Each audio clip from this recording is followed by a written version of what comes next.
welcome to Access Sportsnet Lakers. I'm your host, Allie Clifton. Joining me today is our Laker insider, Mike Bresnahan, and one half of the Cam Bros, a.k.a. Andy Kamenetsky, host of Locked on Lakers. What else we got?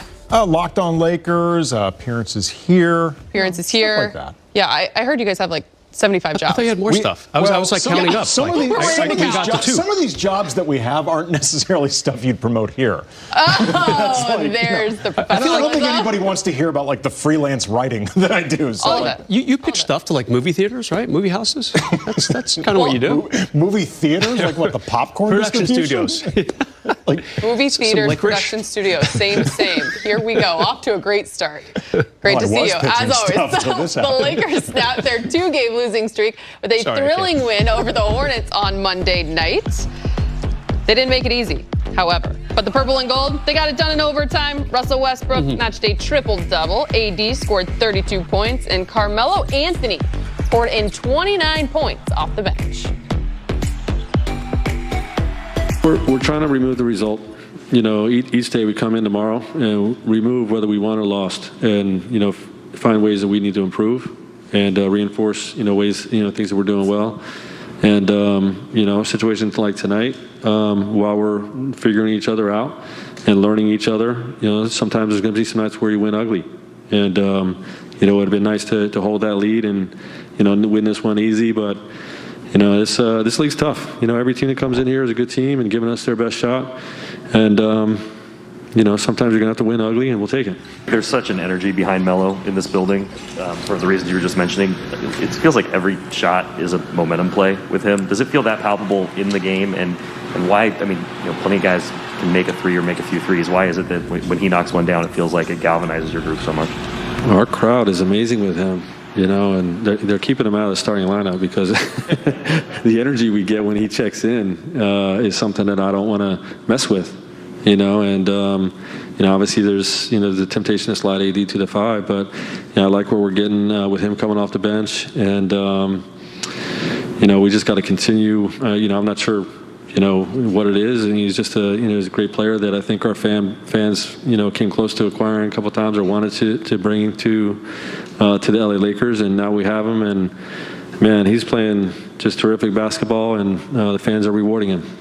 All right, guys, let's talk top takeaways from the win against the Hornets. Brez, you're up first with your first one, and you're going out on a limb. Yeah, it took me a long time to come up with this one, but Carmelo Anthony had an amazing game. Yet again, I feel like we're kind of on a repeat when we say this. I mean, come on, the guy is shooting 64% from three-point range at Staples Center. The good news is, a.k.a. the Lakers have played 8 games at Staples. Yeah. So that's good for him. Yet another electrifying performance last night. Let's not forget, not only did he make 7 of 10 threes, he played pretty good defense down the stretch. He kind of got out there and annoyed them, antagonized them on the potential game-winning 3 or game-tying 3 in OT. So I thought he played well, especially on offense, but even mixed in a little bit of defense too. Yeah, I love that. Andy, you're talking Rondo and AD reminding everyone just how deadly they can be together. Those two could play games blindfolded. Literally. Like at this point. Like their connection is so incredible. Rondo had 8 assists against Charlotte. 5 of them were to Anthony Davis. So far this season, he's averaging 4.4 assists per game. 2 of them are specifically to AD. Each game, 29.4% of his total passes per game are to Anthony Davis. To quote Hans and Anna in Frozen, they finish each other's sandwiches. Like, that's what the two of them got going right now. I don't know what happened in New Orleans to create this type of connection, just 1 year together, but it's unbelievable how good they are. The only thing I know when it comes to Elsa is let it go, but I don't want those two to let it go. I need them to continue. It's been fun to watch. It's impressive. Thanks. Brez. I'm always a little worried whenever I bring up anything from a movie with you. I can start singing, but I probably shouldn't. Brez, number 2. You're taking kind of half of that. Yeah, 80? I'll take the Olaf part of that from Frozen. Am I right? I don't even know who Olaf is, but I do have a 6-year-old niece. The snowman. Yeah, for sure. I mean, Anthony Davis, another really, really solid game. 32, 12, and 4 assists. But the thing I love most is the stocks. You like the stocks? I'm not talking like Microsoft and Google. I'm talking about steals and blocks. When you combine them, 8 stocks. He had 3 steals, 5 block shots. Really did fill it up on defense as well. Sometimes I get a little confused, guys. I got to be honest. Laker fans seem to always want more from AD and more. I've come to the realization, look, he's not Shaq. He's not going to be posterizing people. He's not going to be like bringing down the backboard. He's much more like Pau Gasol, kind of under the radar, happen to be the number 2, or nights like last night, the number 1. Obviously, no LeBron. But I was really intrigued by his game last night. Definitely a quiet 32, but he got it done. I was going to say, that's a great breakdown there, because you could always have more of Anthony Davis between the lines, but the way in which you get it is something that people need to understand. Great numbers last night. You're number 2. I mean, they're going to need more from Anthony Davis, too, which is scary to ask, but he might be able to do it. Right. The thing that I was reminded of against Charlotte was Russell Westbrook is going to be a wild ride for better and for worse at times, the good and the bad. And we saw it in this game versus Charlotte. He had 14 assists. He was rebounding really hard. He was on the floor a few times going after loose balls. He set a couple really good screens to set up baskets. At the same time, though, 7 turnovers, 5 of 15 from the field, some questionable decision-making at times, and it is going to be a roller coaster. And honestly, fans need to just lean into this. Buckle up. Because this is the Russell Westbrook experience. He's always been like this. I've described him before as the least subtle player in the NBA. Like, he is not somebody that you blend easily. And this is just who he is. Hopefully the good outweighs the bad. I found myself a lot of times reminding myself that it is his 4th team in as many seasons, and it's going to take time. Yep. And he I said like as that. much. Embrace it. Buckle up. It's going to be a wild ride. As Brez brought up in his top takeaways, Anthony Davis was dominant in the Lakers' overtime win versus the Hornets. You see the numbers: 32, 12, 4 assists, 5 blocks, 3 steals. I mean, that's called, as you mentioned, fill it up, the game we play here. That's called filling up a stat sheet. After the game, he spoke about how he's learned to become a better leader on the court. I had to grow into it for sure, but I've been comfortable with that, past like 3, 4, or 5 years. And it first happened when I was in New Orleans with Doe. He was the first one to kind of like, okay, this is the time, where you lead us to wins, to the playoffs or whatever. And I didn't have to do as much because LeBron is what he do. So I try to lead in other ways. But now he's out. We lose his voice, and now it's my time to fill that in. Obviously, before the last game, Frank told us that you threw up 4 times and said you had head cold tonight. Can't help but hearing something in your voice. Just wondering what the last couple of days have been like for you to try and prepare for this game, and how you're feeling right now. It's a lot of sleep, a lot of fluids, trying to eat a little bit. The Portland game was rough. Yeah, I mean, 4 times before the game. And then once when I didn't come back, just had no energy. Even did it one time tonight at the end of the 3rd. But just trying to find energy to go out there and compete with the guys, little chewables to give you energy, and Gatorade and all these little things to just get me through the game, 20 minutes I play, 43 minutes, so 43 minutes of work. Now I got 48 hours to replenish. So hopefully I feel better the next couple of days. And if not, we'll do it again. We'll do it again. AK, we know what we're going to get from Anthony Davis when he plays, right? But if he continues to embrace this vocal leadership role, how big will it be for this team? It's huge because, it's not just about this season. It's about the commitment the Lakers have to Anthony Davis moving forward, beyond LeBron, assuming there is a point where LeBron stops playing. We keep waiting for that, and it seems like the guy's just never going to quit. But at some point he will. And this is not something that comes naturally to Anthony Davis, but it's a discomfort that he has to push through.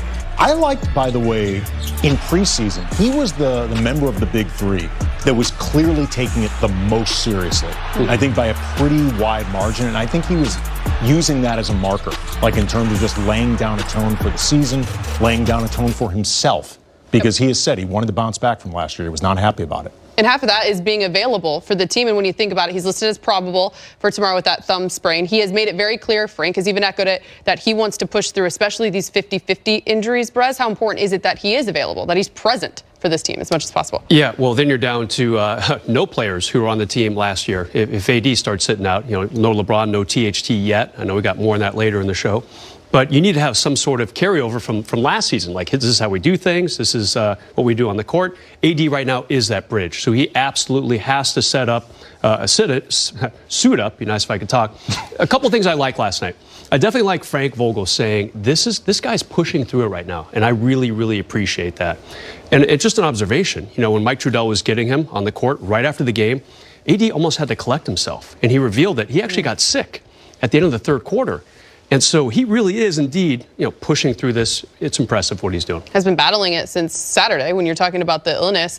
And look, if you're looking at this 5-game homestand, the stretch, if you will, AK, last night was that was a big win. You think of how the Hornets have started, but you also think about the Lakers and what they have ahead. Look, each game the Lakers are in right now, until they get their full roster back or something close to it, they need to be thinking of themselves as the underdog. And, every single potential win is an accomplishment right now, because the truth is they have not been great through 11 games. They have not had a real opportunity in the preseason or in the regular season to build anything with continuity or the plan that Frank Vogel wanted to instill.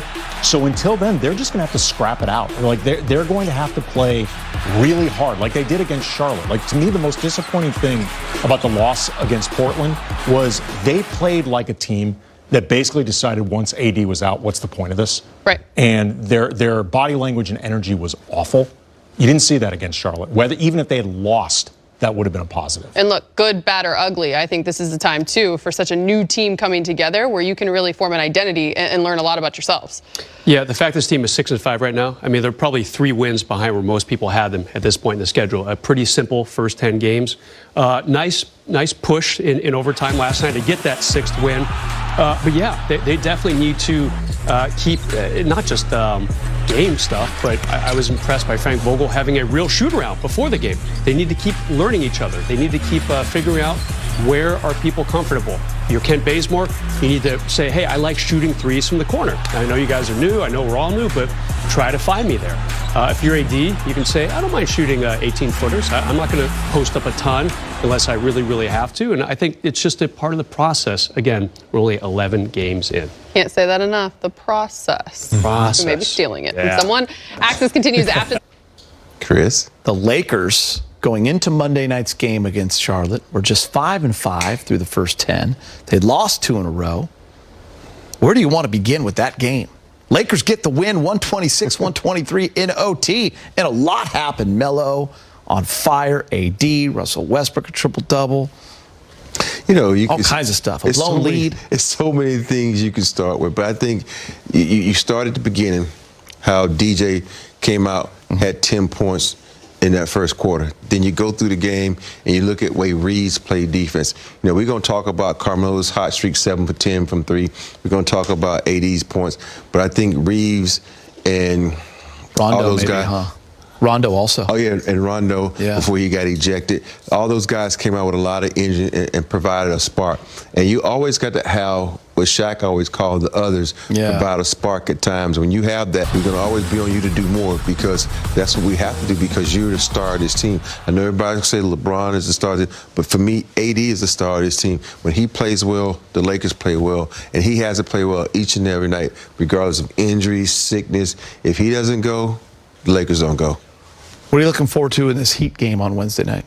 I'm really interested to see a young team come out and play this veteran team. You got, my homeboy, grew up with him, Jimmy Butler. Tyler Hero was playing. So we need to find some good defense. We got to come out strong and finish strong. Not have these third quarter and fourth quarter lulls where they get back in the game. Start out strong and keep on that rise. Miami's always going to bring some sort of physicality, correct? Correct. They're a defensive-minded team. Very defensive-minded, very athletic team. They're one of those teams that can switch up everything. They try to put you in a bunch of different mismatches. But the thing about them is they're a little team. Yeah. So what do I want to do? Go inside, stay strong, and finish the game with more points in the paint than the other teams. Because when we have more points in the paint than the other team, we normally get a victory. By the way, awesome combination. Joe, can we show the socks? Oh, my Statue of Liberty. Joe. Joe's our camera operator. This Statue of Liberty socks? Statue of Liberty socks. Yeah, a great question was asked when we walked into the studio from our good friend Dave. He said, "Are you more Texas A&M or are you more Alabama?" You know, Whoop Sanderson used to wear a jacket this color all the time. But even though I'm not a fan of Texas A&M anymore, it's more Aggie colors than anything. It is a little bit, right? It's a little bit of Aggie, a little gig'em. It's sharp is what it is, though. Oh, thank you, man. All right, Rob, 6-5. Can they build on this momentum? That's the key. Hopefully Wednesday night. They better. You were almost out of the league a couple of years ago, man. I know. No one wanted you. I think about that every day. Really? Yeah. And so what does it mean to you to be at this point where you're playing this well when everyone thought that Carmelo Anthony was done? Well, the problem with that is everyone else thought that. I never believed that. You know what I'm saying? It's something that I took that on the chin. I dealt with it. I lived with it. Played the scenarios all through my head for months. But I never doubted myself in anything that I did. So I always stayed solid on who I am, what I can do. And if the right situation for that came, then I was taking that situation at that point, which was Portland. They opened their doors up to me, and they gave me the same opportunities. Let's talk a little Carmelo Anthony. AKA, what's impressed you the most about the start he's having? I mean, beyond the obvious, which is he can't miss a shot at Staples Center, which is just amazing. I love listening to him talk after games, like hearing him. He's like in Uncle Mello mode. And I like that, Uncle Mello. Just everything is like this fountain of wisdom and perspective that's just genuinely interesting. I also love, too, the way he's very clearly trying to do the right things defensively. He's very clearly listening to what Frank Vogel wants. Vogel recently talked about how Melo is a really good defensive communicator, which was something he didn't necessarily expect. He even acknowledged Melo does not have a good defensive reputation, and candidly, he's never been a great defender. But he's been around a long time. He's smart. He knows the things that he's supposed to be doing. And it seems like he's really invested in just getting the best out of himself that way. Being a star in your role. And it's not just on what everyone thinks of Carmelo Anthony, the offensive end of the floor. He's doing it defensively as well, as much as he can. Yeah. But I like that you also brought up just what you hear from him on a night-to-night basis. On Saturday after that Portland loss, I said it's one of the most consistent, soothing voices to hear when things aren't going well. He's he's really honest, though. Like, he talked after the Portland loss, and I've never heard a player say this before in criticizing a team and the team's performance. He said, we weren't playing basketball. Yeah. Like, basically, that was Melo speak for, I don't know what the hell we were doing out there, but it wasn't basketball. Right. And, he was just really honest about it without making it sound sky is falling, without being totally defeatist. Yep. But he wasn't letting themselves or himself off the hook. Pro's pro. Keeping it very even keel, which is what you need right now for the Lakers. Brez, when you think of stats surrounding Melo, I mean, what is there not to like? When it comes to at home, we understand the 3-ball on the road and how different it is. But another one, he's third in threes made behind, guess who the first two are? Steph. And Buddy Hield. Buddy Hield. Wow. Everyone has a friend named Buddy. That's really interesting. 39 made threes for Carmelo. And by the way, CJ McCollum, also a very gifted shooter. Cole Anthony. Surprising everyone. Facts. Yeah. Who knew? Who knew? This is amazing. I mean, I don't have the wisdom that AK did as far as talking about Carmelo's wisdom, but hey, the stats alone are really amazing right there. That's something that certainly would not be expected from a guy who will be turning 38 years old right around the time the conference finals will be ending next May. I mean, this is really an impressive run for this guy. As Melissa Rowland brought up during post-game questioning the other night, hey, you were out of the league for a little bit. Remember, he kind of flamed out in Houston, played only about 10 games, did not play the rest of that season. I mean, he was supposed to be done 3 or 4 years ago. Obviously, he is nowhere near done. It's amazing. It's been impressive. I didn't realize he was going to be 38. I was thinking alongside of LeBron, 37 in season 19, but 38. He's got about half a year on him. In season 19. All right, let's talk stats we like, stats we don't like. You up first. Stats you don't like? I don't like the 51.1 points the Lakers have been offering their opponents in the paint. Well, it's felt like offering. So generous. Like the way this has been often doled out to these guys, it's often felt like a, hey, Here's the welcome, Matt. Come on in. They're currently the worst in the league, and it speaks to a lot of issues plaguing the defense, the inability to prevent points off turnovers, although it would really help if they just stopped turning the ball over, the inability to prevent second chance points, their defensive rebounding, which has quietly been pretty bad, point of attack defensive issues, which leads to the penetration, which can lead to the points in the paint. And just for a team that has a lot of defensive issues, a lot of very specific ones, I think you can look at that points in the paint, and it's sort of the big summary of all the different things that they need to iron out over the course of this season. I mean, when you look at it in comparison to a season ago when they were tops in the league as a defensive team, they were only giving up 48 points down low. It matters. Yeah. Big Shot Rob was breaking that down the other night for us as well. I like that one. Brez, what about you? I have an offering of one player. Right. It's Kent Bazemore. It's kind of a sad offering because the last 3 games have not been really kind to him. Kind of bottomed out last night, scoreless in 14 minutes. And Kent